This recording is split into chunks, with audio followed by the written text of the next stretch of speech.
So I'm a Heat fan, and yeah, I'm just going to talk about the Jimmy situation. I've obviously made another video, and this is just going to be the as a Heat fan reacting to this entire situation. And if you guys enjoy the channel, subscribe. We are trying to hit 9.6k by the end of the day. We are trying to do that. That would be absolutely incroyable, absolutely incredible. But we got to talk about Jimmy Butler. We've got it. This man right here, in my opinion, is an embarrassment to the sport of basketball. That's all I'm going to say. An embarrassment to the sport of basketball. And what he has done, there's a reason why the Players Association are not backing Jimmy. Because if the Players Association backed Jimmy, they would be screwed in the CBA. Jimmy Butler is trying to sabotage his team while being paid $50 million to sabotage his team. He is trying to sabotage his way out of another team. This is not the first time Jimmy Butler has done it. It is the second time Jimmy Butler has tried to sabotage his team. Like, whatever about how garbage he's been on the court the entire season, not just post like the trade demand and everything. He's been garbage the entire season while being paid $50 million to be garbage. But it is what it is. There are players that are being paid more than him to be worse than, or there's no one being paid more than him that's doing worse than him. Maybe if Bradley Beal, you know what, at least Bradley Beal shows up to work. And then, like, he is intentionally getting himself suspended now. Like, he knows that if he does anything slightly wrong, like show up late to practice, miss a flight, because that's literally why Zion got suspended. He knows any excuse that the Heat have to get rid of him or to suspend him, they'll do it. Because Miami are like, well, you're trying to sabotage a team. We're not going to pay you to sabotage our team. So if we have any evidence of you doing something basically to try to sabotage our team, we're going to go and, use that to our advantage and not pay you. And I don't, like, I've said this, like, he doesn't care about the money. He genuinely doesn't care, like, about the money, as in the suspension money, because there's no team that's going to offer him more than a 2-year, $80 million deal, except for the Phoenix Suns, who are dumb enough to give him a 2-year, $120 because Matt Ishbia is an idiot. That's all. That's what it's all about. It is about the fact that he is going to be paid so much more to play in Phoenix. And that's fine. That's absolutely fine. But you know what? Like, man, like, it's not... Bradley Beal is a no-trade clause. So all you're doing is putting on this big show for nothing. For absolutely nothing. Because Bradley Beal won't waive that no-trade clause for any team that will actually take his salary. It doesn't matter what Jimmy could do. Jimmy, you could literally... you could do an Sir Alex Ferguson and take a shoe and chuck it at Pat Riley's face and split his eye open. You could do what Alex Ferguson did to David Beckham, and you still aren't going to Phoenix. You still aren't going to Phoenix as of right now. It won't change whether or not you go to Phoenix. If Beal will waive the no trade clause to a team not named Miami, and Miami can get anything decent in return, and without getting bad contracts that expire post 2026, if they can get anything decent, they'll take it. It doesn't matter what you do. It doesn't matter what you do. But you are making a show of this all. You're showing up wearing Philadelphia or Phoenix Suns colored shoes and then playing a complete garbage game and losing to the tanking Trailblazers. Man, like, you are getting paid $50 million, and you can't even show up to work. And look, I get it. Pat Riley's no angel. Pat Riley is not a saint in this. Pat Riley did not do the greatest job of getting talent around Jimmy. And by the way, I don't mean by a superstar acquisition. I mean the Terry Rozier deal. Dear Lord.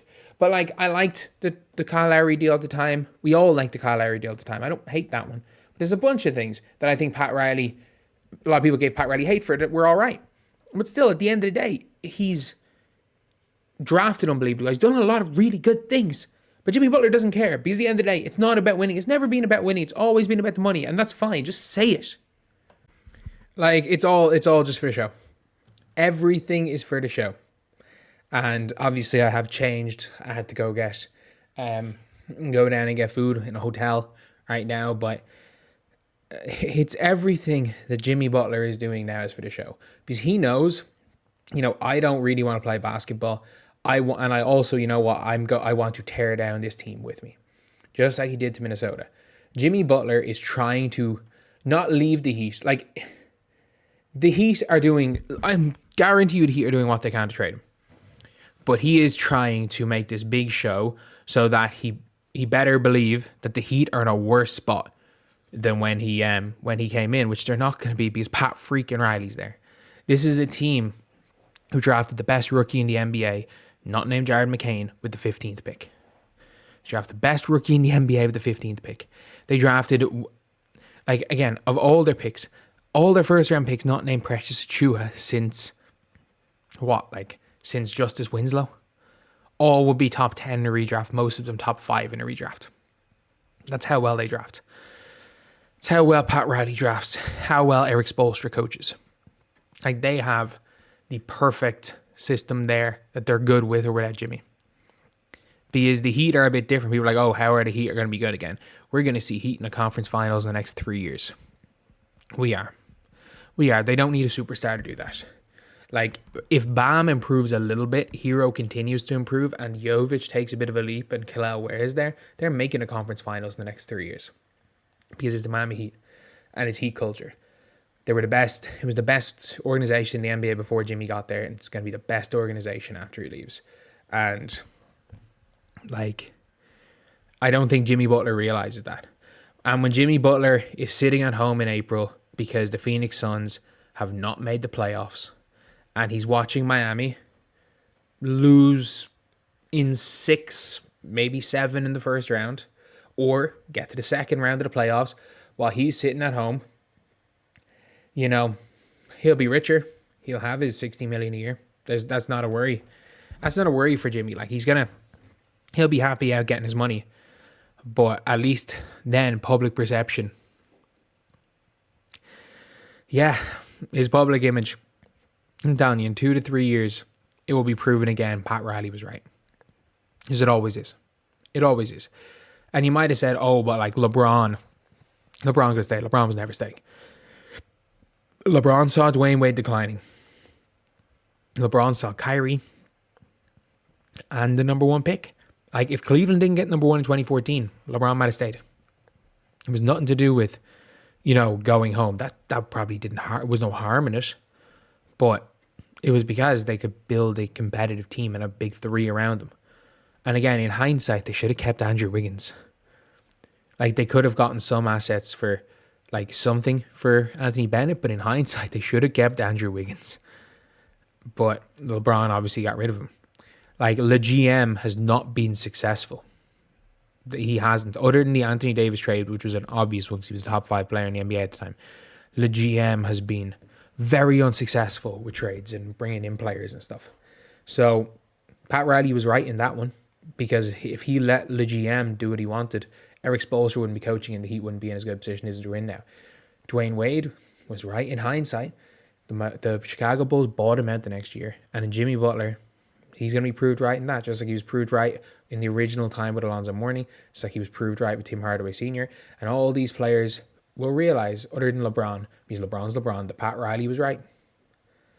And Jimmy won't, because Jimmy's Jimmy. And when Jimmy's long retired and he's not made it past the second round again for the rest of his career, maybe not made the playoffs for the rest of his career, but he's $120 million richer, he probably won't care. He probably won't care. And that's just a fact. Like, Jimmy is about Jimmy.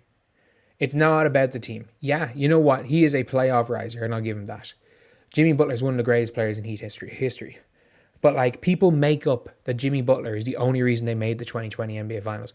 Jimmy Butler was not in the top 2 best players for Miami. 3 best players for Miami in those Eastern Conference Finals. Bam Adebayo, when healthy, was the main reason they won Game 1 against the Celtics. Tyler Hero was their best player in the Conference Finals. If it was a Conference Finals MVP back then, it would have gone to Hero. And their top scorer up till the Finals was Goran Dragic. Yeah, Jimmy was good. Jimmy was decent. Jimmy was good. It was just he played out of his mind in the finals because Goran Dragic went down and so did Bam Adebayo. He played out of his mind to win the 2 games in the finals. In 2021, let's not forget he got outscored by Bryn Forbes in the playoffs in 2021. In 2022, superb. 2023, unbelievable against Milwaukee. Pretty good against New York. He was not that good against Boston. Like, people have goldfish memories. Almost everyone thought Caleb Martin was the MVP, was the Eastern Conference MVP. So yeah, like, look, Jimmy's Jimmy. Jimmy Butler's Jimmy. He's probably the 4th or 5th best player in Heat history. Great. But Jimmy is a player that's going to be forgotten. Jimmy will be forgotten. The time. And he is, like, Jimmy will be best. Sorry, he won't be forgotten. But he'll be more remembered for what he is doing right now and what he did in Minnesota than he will be for what he did on the court. And that's just a fact. Anyway, I'll see you guys.